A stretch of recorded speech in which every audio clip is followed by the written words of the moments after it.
this is Luis Polanco. This is for my strategic planning class, Leadership 620.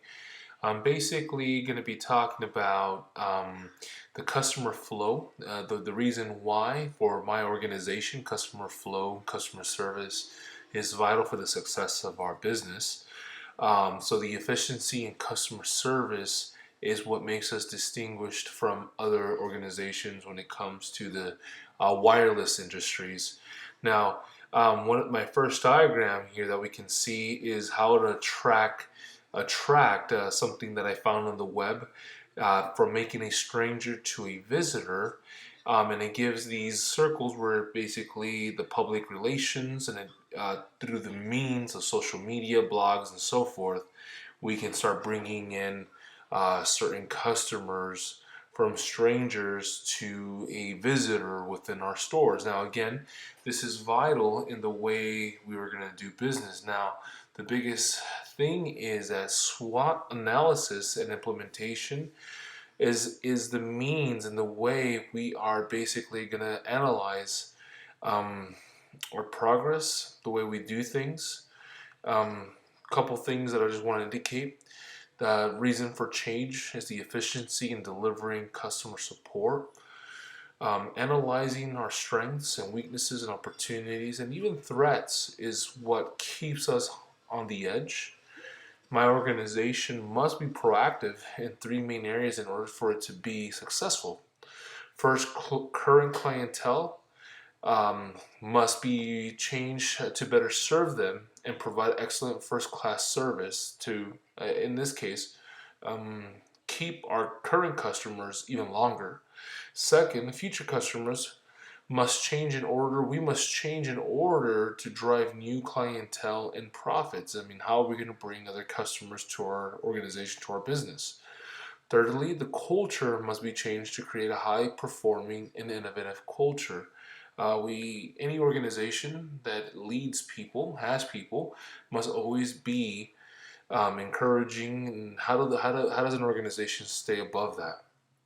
Now, beyond that, again, the SWOT analysis, as we can see in our diagram here, is broken down into um, four sections in order that we can basically assist our clientele. Now, we must realize and recognize that our strength is what is our strength as an organization. That is what my organization must do well is making sure that product and options and pricing is at a competitive level, and at the same time keeping costs low and providing more enticing promotions for existing customers and new customers incentives, and as well providing easy avenues for customers to order, pick up, in order. That kind of goes back to the diagram, how to make a stranger into a visitor, and then responding to a customer's demands and inquiries quickly and efficiently. That's one of the strengths that my current organization basically handles on a day-to-day basis. Now, one of the things that we need to improve is the efficiency and be able to answer customers' inquiry through distinct channels. Nowadays, a lot of old school customers like to come into a store or into a retail store and talk to someone. But as well, new clientele requires new means of asking their question, getting answers, and that would be through chat, phone support. We do have the retail, phone apps, websites, and community forums. This is a weakness that we need to emphasize a little further on in order to better serve our customers and provide a better and more efficient customer service. Um, our opportunities is creating better relationships with phone makers and accessory vendors. What I mean by that is being able to provide better um, products at a better price, better, basically. Creating locations that will provide a one-stop shop. So instead of a customer going to a store to purchase a phone and then go somewhere else for a case, a screen protector, or anything else, creating a place where they can do it all within that one place and not need to go to any distinct store. And then as well, we need basically opportunities teaching our customers how to implement technology to their everyday business, family, and traveling life. and making sure that promotions are circulated before the launch of a new product and service, making sure that customers know exactly what's within the pike, what's going to be coming in, and that we're ready for them so that they wouldn't miss on good opportunities and good offers. Now, threats can be seen as making sure that innovation is fresh and relevant. That can always be a threat, being the complacency of just not being innovative and being satisfied with where the status quo would be at that point.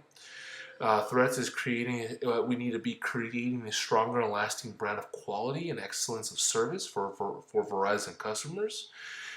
Making sure that innovation, price, and promotions are ahead of the competition. Basically, making sure that we are there before anybody else is, and efficiently.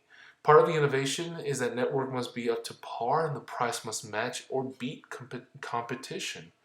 So basically, customers are getting what they pay for and even more at that point. Now, the way we're going to be doing this is going to be through, or measuring our control process is through feedback, a control model, meaning that this is how we're going to be meeting our strategic goals and making sure that we can meet these demands. This is going to allow for management to monitor the activity while using feedback to see if the standards are being met according to for our customers, for our employees, and so forth. The steps of feedback that the feedback control model establishes are four. They are established standards, they measure performance, compare performance to standards, and make corrections as necessary. The reason why I think this is vital is because it gives the opportunity of not only implementing new means, but at the same time, at the end, if correction is needed, that would take into it's part of the model that would make it even better. So we go and we adjust as we move forward. Now, one of the things that we need as well, it's just not going to be one model, it's going to be a balanced scorecard.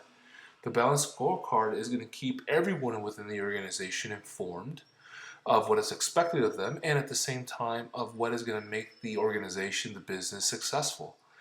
Now, the balanced scorecard basically is broken down in four pillars or four areas: the market, the customer, the employees, and financial perspective. The market again is basically how we tailoring our services to that specific region, culture, or demographic, and at the same time, how do we not only bring them in but keep them and provide satisfying customer service. That's one of the things that this balanced scorecard gives, putting everything at the forefront. The neat thing, like our diagram shows, is that the goals and the means, or the goals and the success is at the center of it. That is what basically gives us the ability of meeting those demands. Or in a sense, that's what is the guidelines that we base our efforts and our adjustments according to. And this is what this is the steps that we require in order that we can do that. Now, communication is vital. Again, within this balanced scorecard, basically communication is oxygen that fuels the fire of change. As well, communication is the means to get buy-in, set goals, and vision reality.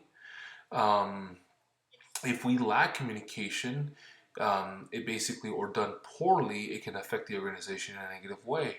So it's always got to be that constant communication with the organization through what is expected, what we need, and at the same time, customer feedback is vital in providing excellent customer service. Now, the reason why, again, is basically anybody can provide the same service that we can, but in reality, it is our customer service, our reliability, our efficiency that is going to set us apart from our competitors and make us better.